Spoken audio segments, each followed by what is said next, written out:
Good morning प्यारे बच्चों। कल जो हम हिंदी का विभाग पढ़े थे, पाठ 7 भिक्षुक, उसी का शेष भाग आज हम पढ़ेंगे। जैसे हिंदी साहित्य सागर का काव्य पाठ 7 भिक्षुक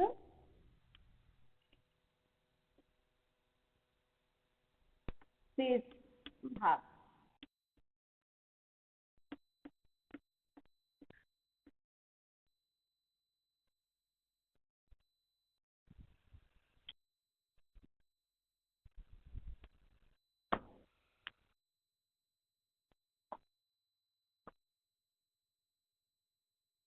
आज निकालेंगे हम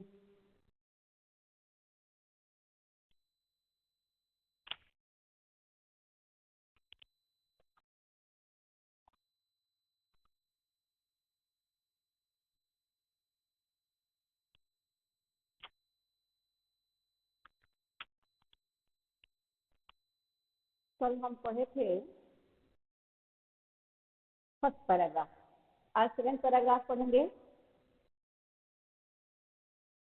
तो कल का सारांश आप पढ़े हो, फिर आज हम ये आगे का पैराग्राफ पढ़ेंगे। साथ कल जो हम भिक्षुक के बारे में पढ़े, तो भिक्षुक की कैसी दयनीय दशा है, वह किस तरीके से चल रहा है, ये सब बातें हमने कल पढ़ी। आज जो हम पढ़ेंगे कि इसके साथ कौन कौन है। तो साथ 2 बच्चे भी हैं, सदा हाथ फैलाए, बाएं से वे मलते हुए पेट को चलते, और दाहिना दया दृष्टि पाने की ओर बढ़ाए। भूख से सूख ओट जब जाते, दाता भाग्य विधाता से क्या पाते, भूख आंसू के पीकर रह जाते। कल आप ये भी पढ़े हैं। तो आगे है कि चाट रहे झूठी पत्थर। 2 लाइन आपका ये दाता भाग्य विधाता से क्या पाते अभी शेष रह गया था। जब भिखारी के साथ 2 बच्चे चल रहे थे, तो वह भी जैसे भूख से पीड़ित भिखारी है, वैसे ही उनके साथ 2 बच्चे हैं, वह भी भूख से पीड़ित है, और बाएं हाथ से अपने पेट को दबा रहे हैं, और दाहिने हाथ से कुछ प्राप्त करने की इच्छा रख करके आगे बढ़ते हैं। लेकिन दाता भाग्य विधाता से क्या पाते, लेकिन उनका वह यही सोचते हैं कि भाग्य ऐसा है कि देने वाले के घर में बहुत कुछ है, फिर भी वह कुछ देते नहीं है, इसलिए वह अपने भाग्य पर अफसोस करते हुए आंसू की फूंक करके रह जाते हैं। अब है चाट रहे झूठी पत्तल। चाट रहे झूठी पत्तल वे कभी सड़क पर,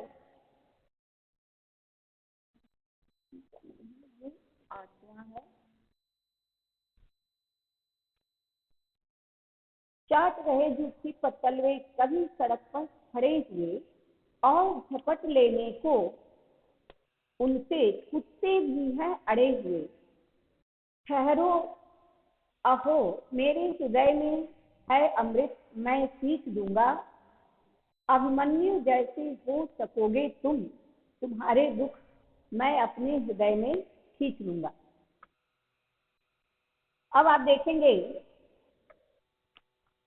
कि वह भिखारी जो अपनी भूख, अपनी क्षुधा की तृप्ति हेतु किसी से कुछ याचना करते हुए बच्चों के साथ में आता है, और उसे जब कुछ नहीं मिलता है, तो वह विवश होकर अपनी भूख को मिटाने के लिए जो चाट की दुकान के पीछे जूठे पत्तल फेंके हुए रहते हैं, जिस पर कि कुछ अन्न के दाने लगे रहते हैं, लेकिन मरता क्या न करता। भूख व्यक्ति को क्या से क्या करा देती है, कहां से कहां पहुंचा सकती है। कि वह बच्चे, वह भिखारी जो चाट की दुकान के पीछे जूठा पत्तल है, जिस पर 2-4 अन्न के दाने पड़े हैं, भूख को मिटाने के लिए उस दाने को खाने के लिए जैसे ही वह जूठी पत्तल को उठाना चाहते हैं, कभी सड़क पर खड़े हुए और झपट लेने को उनसे कुत्ते भी है अड़े हुए।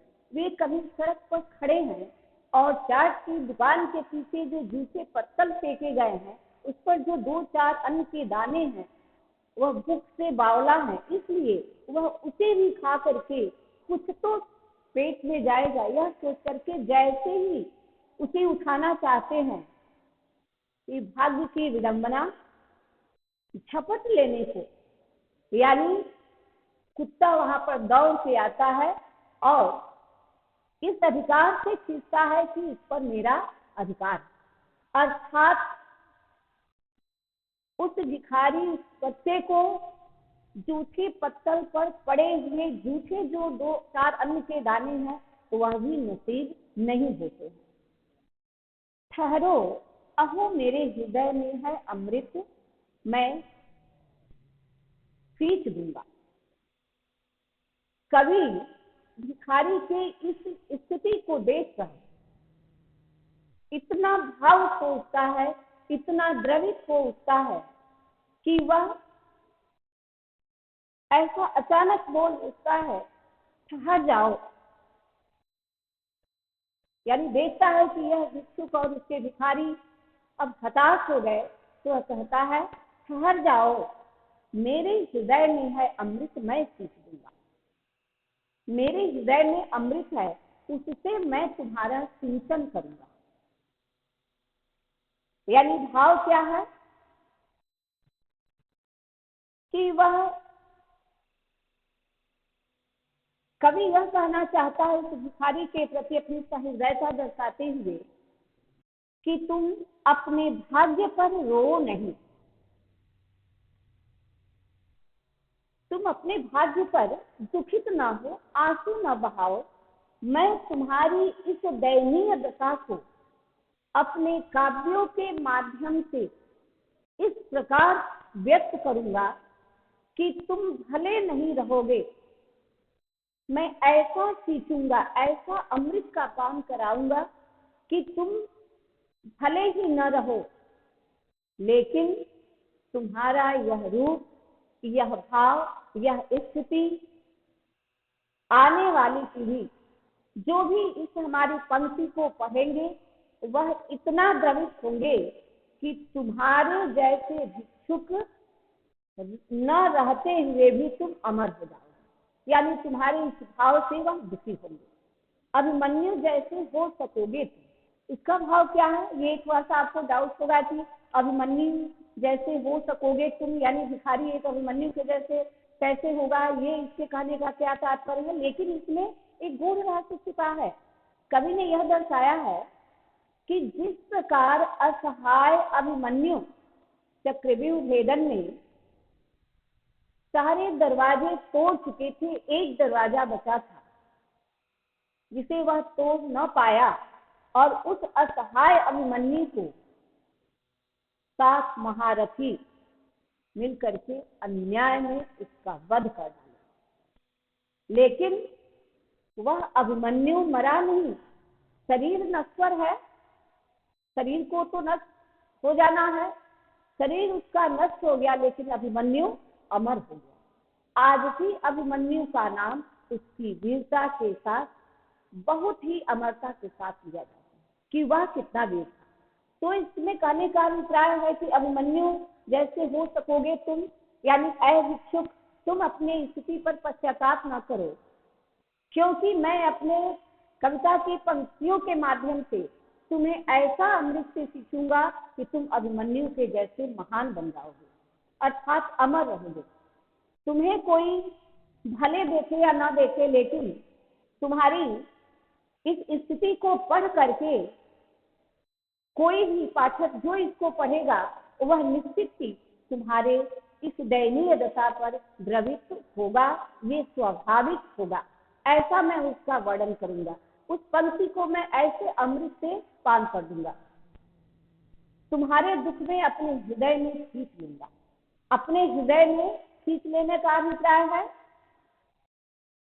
इस सहानुभूति दर्शाना, सबका प्रेम और सहानुभूति उसे मिली। इस प्रकार भिक्षुक के दर्द को, उसकी असफलता को, उसकी दीनहीन दशा को कवि अपनी कविता के माध्यम से जन जन तक पहुंचाएंगे और सहृदय समाज के मन में उसके लिए प्रेम और सहानुभूति जताएंगे। एक बार इसकी व्याख्या को डिटेल में एक बार आप और सुन लो।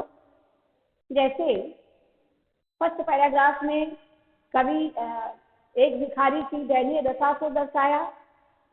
सेकंड पैराग्राफ में उसके साथ कौन कौन है और वह किस स्थिति में है उसको दर्शाया, वह कैसे पश्चाताप कर रहा है।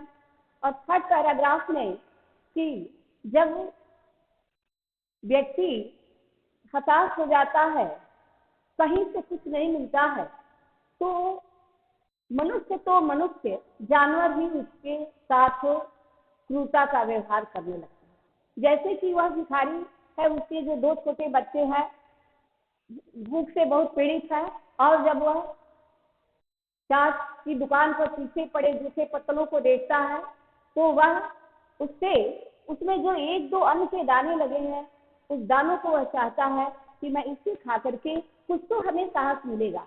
परंतु भाग्य की विडंबना कि उस पत्तल को भी कुत्ते तत्काल आकर के खींच लेते हैं, अर्थात वह भी उसे नसीब नहीं होता।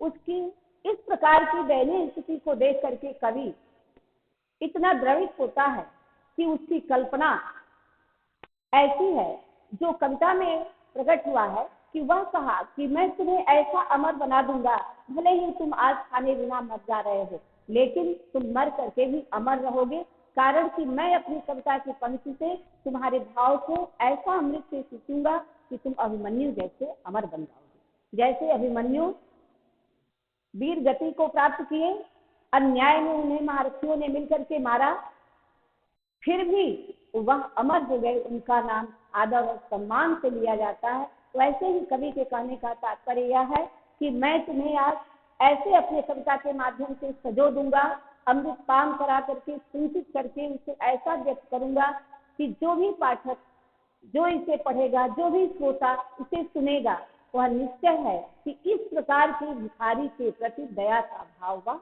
अवश्य दर्शाएगा। यही उसके अभिमन्यु जैसे अमरता होने का अभिप्राय है। अब आपका है इससे क्वेश्चन, थर्ड पैराग्राफ आप देखेंगे। प्रश्न है, भिखारी तथा उसके बच्चे जूठी पत्तलें चाटने के लिए, खाने के लिए क्यों विवश हैं? तो इसका आंसर मैं एक बार आपको बता दे रही हूँ। आप जो व्याख्या की हूँ उसके आधार पर हेल्प लेकर के आप वर्कबुक से लिखोगे। मैं थोड़ा सा उसके बारे में डिस्कस कर दे रही हूँ। भिखारी तथा उसके बच्चे जूठी पत्तलें चाटने के लिए क्यों विवश हैं? तो आप लिखेंगे, एक बार समझ लो, उसको आप अपने शब्दों में लिखेंगे। भिखारी तथा उसके बच्चे, भिखारी तथा उसके बच्चे जूठी पत्तलें चाटने के लिए इसलिए विवश है क्योंकि न तो भाग्य ही उनका साथ देता है और न ही समाज उसकी सहायता करता है। न ही इनमें इतना साहस है कि परिश्रम करके स्वयं को आत्मनिर्भर बना सके, न ही इतना साहस है कि वह और भी कुछ आगे बढ़ सके। फिर जब तक सांसें चल रही हैं तो पेट को भोजन की आवश्यकता तो होना ही होना है। इसलिए अपनी भूख को मिटाने के लिए भिखारी तथा उसके बच्चे जूठी पत्तलों को चाटने के लिए विवश हो जाते हैं। ये फर्स्ट क्वेश्चन का आंसर रहा। फिर सेकंड क्वेश्चन का हम फिर डिस्कस कर दे रहे हैं। आप व्याख्या से हेल्प लेकर के लिखोगे। क्वेश्चन है, झपट लेने को उनसे कुत्ते भी हैं अड़े हुए, इस प्रकार की तुलना द्वारा कवि क्या स्पष्ट करना चाहते हैं? तो झपट लेने को उनसे कुत्ते भी हैं अड़े हुए, इस वाक्य द्वारा कवि ने भिखारी के भूखे बच्चों से जूठी पत्तलें झपट कर छीन लेने को तत्पर कुत्तों का तुलनात्मक चित्रण किया। इस प्रकार की तुलना करके कवि गरीब के बच्चों की जानवरों की तरह जीवन जीने की व्यवस्था का हृदय स्पर्शी तथा यथार्थ वास्तविक चित्रण किया है। थर्ड क्वेश्चन है, मेरे हृदय में है अमृत, मैं सींच दूंगा, वाक्यांश से कवि का तात्पर्य क्या है? तो इससे कवि का तात्पर्य यह है कि भिक्षुक की दयनीय अवस्था को देखकर कवि का हृदय उसके प्रति करुणा से भर जाता है तथा वह कहते हैं कि तुम तनिक रुक जाओ, ठहर जाओ, तुम्हें देखकर मेरे हृदय में तुम्हारे लिए दया, करुणा और सहानुभूति जैसी भावनाएं उत्पन्न हो रही हैं। मैं तुम्हारी सहायता करके तुम्हें सक्षम व समर्थ बनाना चाहता हूँ, जिससे तुम भी समाज में अपना स्थान बना सकोगे। फोर्थ क्वेश्चन है कि प्रस्तुत पद्यांश में व्यक्त कवि की पीड़ा को स्पष्ट कीजिए, यानी कवि के हृदय में किस प्रकार की भावना उत्पन्न हुई है, कैसी वेदना उत्पन्न हुई है उन भिखारियों की दयनीय दशा को देखकर। तो पद्यांश में कवि ने सड़कों पर भीख मांगने वाले एक भिखारी का बड़ा ही मार्मिक चित्रण प्रस्तुत किया है। कवि कहते हैं कि वह भिखारी जब भी सड़कों पर सबके सामने हाथ फैला फैला कर भीख मांगता हुआ नजर आता है तो उनका हृदय पीड़ा से भर जाता है। कवि इस कविता के माध्यम से पाठकों को इस समस्या के प्रति सचेत करना चाहते हैं तथा अपने प्रेम से भिखारी के सारे अभाव दूर कर देना चाहते हैं।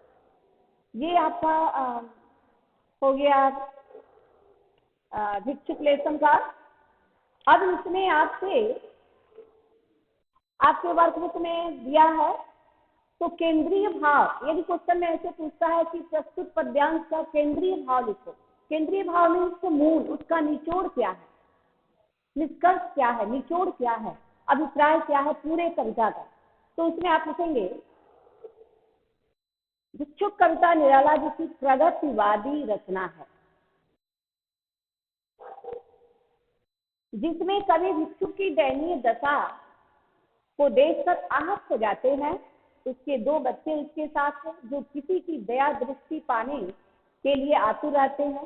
भूख से बेहाल होकर वे चाट की दुकान के पास खड़े रहते हैं और ग्राहकों की फेंकी हुई झूठी पत्तल उठाकर चाटने लगते हैं, पर वह भी उनके भाग्य में नहीं है। कुत्ते उनसे झूठी पत्तल में छीनने के लिए आगे आ पड़ते हैं। कवि के हृदय में भिक्षुक के प्रति सहानुभूति है। वह अपनी कविता द्वारा प्रबुद्ध समाज में भिक्षुक के प्रति सहानुभूति उत्पन्न करके उसकी दशा सुधारने का प्रयास करने का भाव रखते हैं। ये हो गया आपके पूरे कविता का मुख्य भाव। अब उद्देश्य क्या है, कवि के इस कविता लिखने का उद्देश्य क्या है? तो भिखारी की दयनीय दशा का वर्णन करके बुद्धिजीवी वर्ग को हिला देना, झकझोर देना ही कविता का मुख्य उद्देश्य है। पेट को मसोस कर भिखारी के बच्चे अपनी भूख की विकलता से छुटकारा पाने की चेष्टा करते हैं, पर क्या इस प्रकार के भूख को मिटाने में सफल हो सकते हैं? मानवता उस समय आहत हो उठती है जब उनसे झूठी पत्तल को खींचने के लिए कुत्ते दौड़ जाते हैं। अपने प्रगतिवादी विचारों से सहृदय व्यक्तियों की सोई आत्मा को जगाना ही कवि का उद्देश्य है, जिसमें वह पूरी तरह सफल हुए हैं। भिक्षुक कविता निराला जी की बहुत चर्चित सफल कविता है, जिसमें भिखारी का बड़ा ही करुणाजनक किंतु यथार्थ चित्र खींचा गया। अभी आप पढ़े हो प्रगतिवादी, तो आपके दिमाग में आएगा कि प्रगतिवादी रचना क्या है। तो मार्क्सवादियों का यह मानना है कि समाज में धन संपत्ति की उत्पत्ति में श्रम का योगदान सर्वप्रधान होता है, इसलिए किसी भी समाज या देश के समस्त आर्थिक साधनों पर श्रमजीवी वर्ग का अधिकार होना चाहिए। हमें उम्मीद है कि यह पाठ आपको अच्छी तरह से समझ में आ गया होगा। इसका अभ्यास पुस्तिका से जितने क्वेश्चन है, प्रत्येक प्रश्न का हमने उत्तर भी बताया, तो आप उसको अपने वर्कबुक में लिख लेंगे।